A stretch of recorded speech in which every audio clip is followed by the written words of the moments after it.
Descubrir el cine de Miguel Contreras Torres nos deja sentimientos encontrados. Porque por un lado estamos viendo películas de un hombre que tenía el mismo nivel y la misma capacidad que Bracho, que el Indio Fernández o Gabaldón en su momento máximo. Pero al mismo tiempo se da ciertos privilegios que solo un autor se permite, como el de experimentar incluso hasta con los diálogos o con las actuaciones de los actores. Estamos ante un autor que ha sido desdeñado por la historiografía cinematográfica. Y es increíble porque una película como Bamba, como esta que vamos a analizar el día de hoy, tiene tanta tela de dónde cortar que no sabemos ni por dónde empezar. ¡Carajo, esto es cine!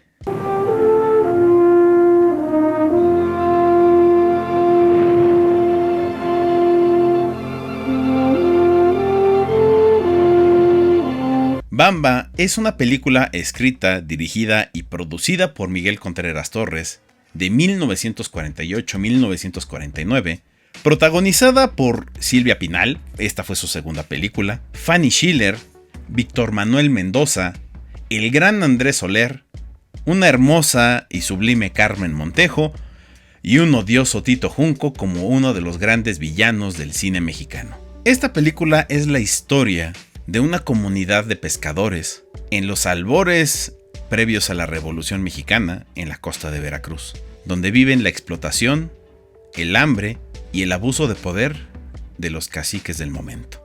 El dinero debe ser muy bueno cuando se gana con trabajo honrado. Los pobres no tenemos dinero, pero somos felices a nuestro modo. Dios nos da lo mejor del mundo y que no nos cuesta dinero. Como ya mencionamos en su momento, Miguel Contreras Torres es una persona muy atenta a la historia de México para informarse y construir sus historias. Desde el inicio nos avisa que esta película sucede en el año de 1909, apenas un año antes de que estalle la Revolución en México. Y siendo congruente con lo que va a plantear en su historia, nos coloca y nos va sembrando todos los motivos que propiciaron el levantamiento armado en aquel lejano 1910. Este es tu raya de la semana. A mí no me vas a enseñar a hacer cuentas ni don Filemón tampoco. Trajo más de 5 arrobas, don Rodriguito. Tiene razón, don García. Usted no contradiga al pagador, don Filemón. Lo más curioso es que la narrativa de Miguel Contreras Torres durante toda la película te va haciendo creer que el clímax más obvio de la historia va a suceder cuando todo el pueblo se levante en contra del cacique y empiece la gloriosa lucha del pueblo por sus derechos y sus tierras, o su agua en este caso. Miguel Contreras Torres busca darle la vuelta para alejarnos del escenario nacional y colectivo, para enfocarnos en la intimidad del personaje, en los conflictos internos que propician dentro de ese microcosmos esas pequeñas revoluciones que son necesarias para hacer cambios a la vez mayores. ¿Por qué sucede una revolución? Porque muchas personas inconformes se van a juntar.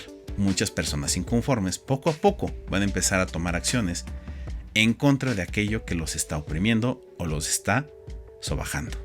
Hoy traje más pescado que ayer y pesa lo mismo. ¿Cómo está eso, don Filemón? Pues es lo que da la báscula. ¿No le da, don Rodriguito? Sí. Don Rodriguito, se me figura que está descompuesta. Yo dije que la arreglaran. Ya está arreglada. Ah, ya está arreglada. Pues ni modo, muchacho. Y esta película es bastante compleja porque toma temas demasiado fuertes. Sí, vemos un asunto en el que hay corrupción, hay explotación laboral y también hay un asunto de abuso de poder que llega inclusive pues a un caso fuerte de abuso contra las mujeres.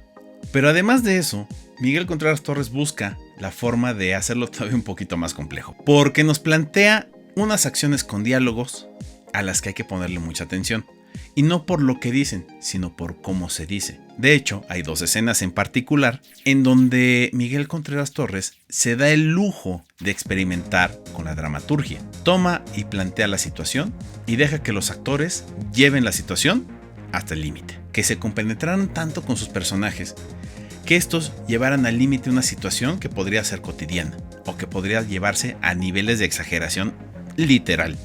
Porque sí, hay momentos en los que pareciera hasta sobreactuado, pero todo con el propósito de darle o de infundirle algo de realismo a una situación que es de por sí muy sensible y muy dolorosa. ¿Por qué no esperaste a que yo me muriera para no pasar esta vergüenza? De Querías matarme, padre. Pero yo no tengo la culpa. Él fue más que nadie, padre. Inclusive, podemos ver cómo Miguel Contreras va a estar jugando con la imagen, con las luces y las sombras, para presentarnos cosas que bien podrían ser como una especie de foreshadowing o anticipo, en el que nos resume con este juego visual muchas de las situaciones que va a estar planteando la historia, principalmente en el conflicto entre estos tres personajes. Cuando Tirsa voltea hacia el personaje de Tito Junco, su rostro prácticamente se borra, como anunciándonos la opresión o el terror al que se está afrontando. Y por el otro lado, la figura de su padre, que le ilumina hasta se le ve más una expresión alegre. Esto va a ser muy importante porque más adelante va a suceder algo crucial en la historia que va a determinar precisamente los actos de estos tres personajes. E inclusive en un momento posterior podemos ver cómo al villano de esta historia, el juego de sombras, hace una especie de metáfora en su rostro al desfigurarlo o al convertirlo en algo más terrorífico. Me alegro que te haya ofrecido trabajo. Que Dios se lo pague. Buenos días. Buenos días, patrón. Estaba viendo salir a los pescadores y los vi aquí. No he hecho mal en venir. Ningún de esos, patrón. Este es... Por otra parte, también tenemos la intención de Miguel Contreras Torres de darle un toque de realismo extra, no solo al dejar que los actores lleven las escenas al límite, también toma la decisión, tal vez porque empezó a escuchar cosas acerca del neorrealismo italiano, y le llamó la atención la idea de poner a gente que no es actor profesional a actuar. Por eso tenemos a gente de Veracruz, a pescadores comportándose como naturalmente lo hacen, dándole ese toque entre documental y entre un drama de cinema verité o como quieran llamarle. Y por eso tenemos a esta gran señora actuando como una verdadera madre, a pesar de que el otro es un actor más o menos famoso. La pierna se le empieza a poner harto prieta y yo no quiero que mi hijo quede cojo. Patroncito, ayúdenos con el doctor y medicina. Mi hijo trabajará hasta que le paguemos toditito. Por su madrecita, patrón. Una mención especial la tenemos que hacer acerca de la actuación de Andrés Soler. Andrés Soler, al formar parte de esa gran dinastía de actores, es evidente su calidad.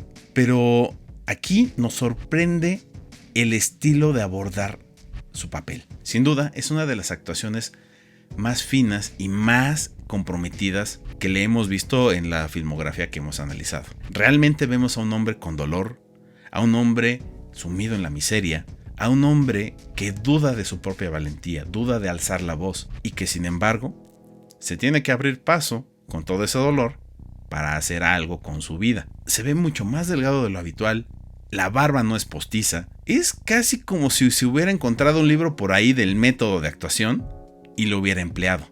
Nos convence, no solo como borracho, sino como una persona que tiene un dolor y una impotencia porque el sistema es más grande que él. Patrón. ¿Usted también, viejo mentecato? No, don Arnulfo. Váyase, deje en paz a mis hijos y le devuelvo su pistola. Váyase, que ya nos ha hecho mucho daño. Váyase. Un director mexicano que es relativamente desconocido en su propio país, en su momento contrató a grandes actores e inclusive fue visionario para atraer nuevo talento. Lo vimos sí con Cantinflas, pero también lo vimos con Carlos López Moctezuma, con El Rayo del Sur. Inclusive el impulso que le da Manuel Medel no es cosa de a gratis. Y aquí vemos en apenas su segunda película a Silvia Pinal, quien con los pocos minutos que tiene en la pantalla se abre paso como una de las futuras grandes actrices que iba a tener el cine mexicano, con un lenguaje corporal correcto y afín a las necesidades de su personaje, y con la fuerza suficiente para que en 2 escenas termine demostrando cómo va el arco de su personaje. Ahora, finalmente, en toda película hay escenas que se cortan y quedan fuera, y que seguramente el arco de su personaje se concluyó en algún momento, pero esas escenas tuvieron que quedar fuera del corte final. A mí no me caería mal que me quisiera un poquito, porque tú me das de alazo y muy fuerte, Emilia, como para quedarte toda la... ¡Lárgate de aquí! ¡Lárgate, yo lo mato! Bamba es una película que nos presenta una idea muy interesante por parte de Miguel Contreras Torres, porque nos coloca en el fondo o en el subtexto de la trama un diálogo entre lo que significa ser mujer y lo que significa ser hombre. Y tenemos que remarcar que este es 1948-1949 ya está planteando temas que se siguen hablando en la actualidad. Cómo hay una mala interpretación de la masculinidad, cómo hay una mala interpretación de lo que significa ser hombre. Coloca una reflexión muy profunda sobre estos valores y sobre cómo nos vemos en esta diferencia de los sexos. Podría decirse que es un elemento visionario que tan solo lo hemos visto de cierta forma con Emilio Fernández o con Julio Bracho, pero con esta honestidad crítica, creo que faltaron películas para ver en este sentido. Esto es algo que nos coloca a Miguel Contreras Torres como un director importante y que nos hace entender un poco más por qué ha sido hecho a un lado como uno de los grandes autores del cine mexicano. Sí, podemos equipararlo con Frank Capra, porque es una persona que se quiere enfocar no en las cosas grandes, sino en la intimidad de quienes somos como personajes de este país. Era una persona muy peligrosa porque tenía ideas, era una persona suficientemente autónoma para producir, dirigir y escribir sus películas, sin depender de todo un sistema de sindicatos o de proveedores que le van a estar exigiendo tratos a contraparte. Digamos que Miguel Contreras Torres era un revolucionario a su manera.